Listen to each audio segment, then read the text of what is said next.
Hey, folks. It is time for the Angelic Weather Report for the week of November 16th, 2025.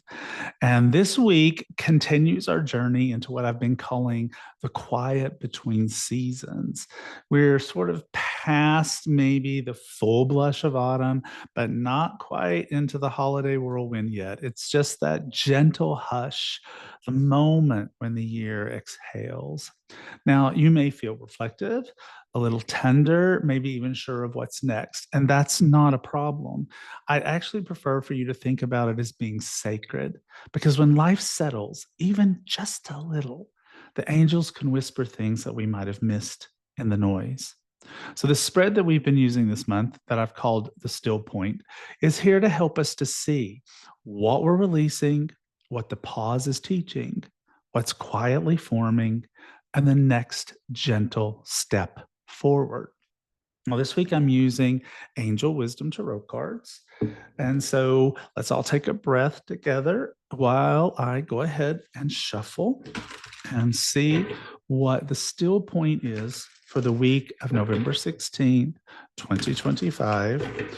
What is going on for us here, right here, smack dab in the middle of November, probably the last week before the mayhem truly starts for the season. Okay, so the first card is the chariot. The chariot. Now, this is what to release from earlier this year. So you've been pushing hard, you've been striving, you've been achieving, overcoming.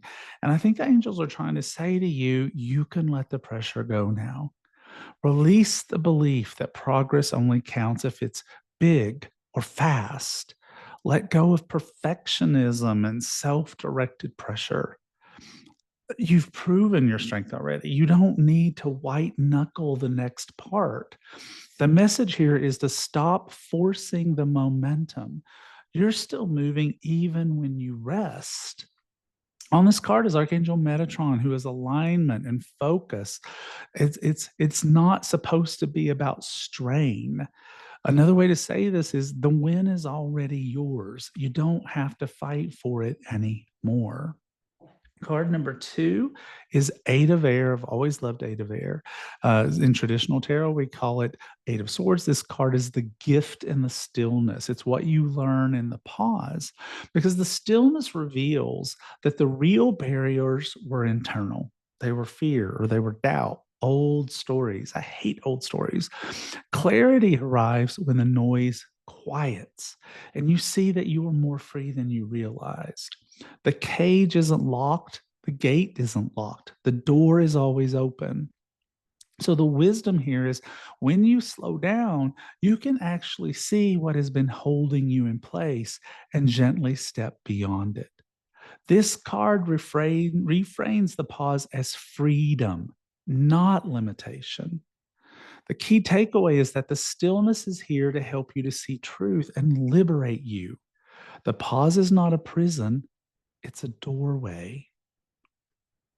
Card number 3, this is the light on the horizon, what is quietly taking shape, and it's six of earth. Now, this is traditionally called Six of Coins or Six of Pentacles. What is quietly taking shape? Well, mutual support, receiving as well as giving, new opportunities for generosity and kindness, a moment of energetic rebalancing. What you've poured out begins returning. It can be financial or material blessings may be forming, even if that hasn't landed yet.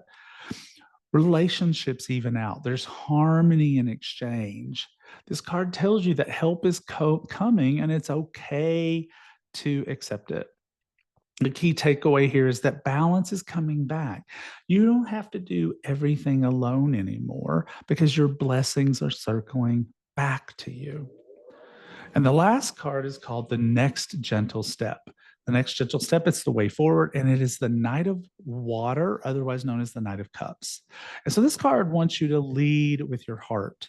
That softness is strength, to say yes to emotional connection, spiritual nudges, romance, creative flow, to let intuition guide your next small move, not logic, not pressure, This is an invitation to move towards beauty, inspiration, and relationship.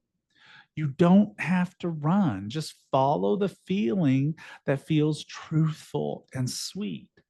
The key takeaway here being that the next step is heart first, not force first. Go where your heart feels open because that's your compass. That's your compass. So, all of these cards together is really talking about this week is about shifting from effort to allowing. The chariot tells us that we've already been in a go mode, and now it's time to release that grip and trust the process we've set in motion. The Eight of Air shows that quiet moments might reveal where we've been limiting ourselves and that the path forward isn't blocked at all. Then Six of Earth arrives like a warm hand on the shoulder saying, help is coming, you're supported. What you've given out energetically, emotionally, materially is beginning to return. There's a healing reciprocity at work. And finally, the Knight of Water invites us to take just one soft step, guided not by fear or obligation, but by what feels nourishing and true. Real progress this week comes through emotional honesty, kindness, creativity, and connection. So, if you feel the urge to slow down, to rest, to receive instead of perform, that's not you being lazy, that's alignment. That's your angels saying you don't have to push because we are carrying you now.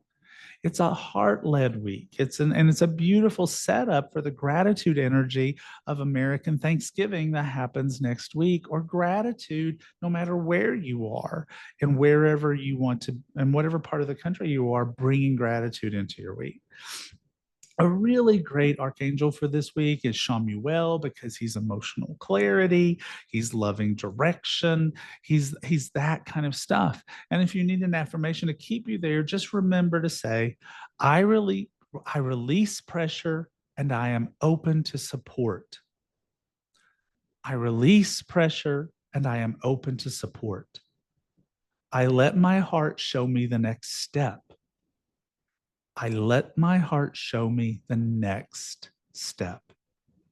Now, speaking of next steps, if you missed it, I just did my angel numbers for the holidays where we took a bunch of phrases like Santa Claus and peace on earth and silent night. And we talked about angel numbers up front about how they work, but then what do these words mean for us during the holiday season? It went so amazing. I absolutely loved it. I was so excited about it. It was a 90-minute class. You can still watch it. You can watch the replay and have all these phrases ready at hand to know, hey, there's a picture of Santa Claus. What does that mean to me right now? Oh, Silent Night is playing on the radio. What does that mean to me right now? You can still watch it. It's 90 minutes. It's just $28. You can go to radleighvalentine.com/angel holidays and you can sign up for it and you can get caught up and be ready for all of the messages that are coming to you in magical holiday ways and for the rest of this holiday season and for holiday seasons that are to come. Now, this is the part where I do a reading for you, and I've just thrown a card onto the floor. Let's pick it up. So this is where I do a reading for you. Okay. Now, before I even do that, it's like this card jumped and then I tried to put it back in the deck and it jumped again. So let's just take a moment and look at it, shall we? It's Ace of Fire, Ace of Fire. Ace of Fire talks about an amazing opportunity, being bold and courageous and optimistic. Now is the time to take action. Do what you're passionate about. So that is for everybody before I even pull a card, since it really wanted to show up. So take a moment to think about a card or a question that you would want to ask me at this particular moment. Just think about that. And I'm going to pull 4 cards, and whichever number you are guided towards is your answer for this week. Okay. So think about that question. And then I want you to decide if the answer to your question is card number 1, card number 2, card number 3, or card number 4. If it's card number 1, it's the world. the world. And this card talks about a brilliant success, a time of joyful accomplishment and spiritual enlightenment, freedom to do whatever you want, being proud of yourself. If you were drawn to card number 2, it's release. Release is endings that lead to new beginnings, the need to release situations or people that hold you back, and spiritual transformation. If you were drawn to card number 3, it's focusing on the negative, things not turning out the way you anticipated, forgiveness of self or others, and everything happens for a reason. Look for the hidden blessings. And card number 4 is balance. Balance, otherwise known as temperance in traditional tarot, blending the ideas of others with your own to create something extraordinary. Successful compromise, the power of diversity, self-control, patience, and balance. That's it. That's the Angelic Weather Report for November 16th. I hope you guys have a fantastic week. I know we're all starting to get a little excited because here come the holidays, starting with American Thanksgiving next week. If you're not American, not in the US, and you still want to celebrate gratitude, I highly recommend it. And I will see you again next week.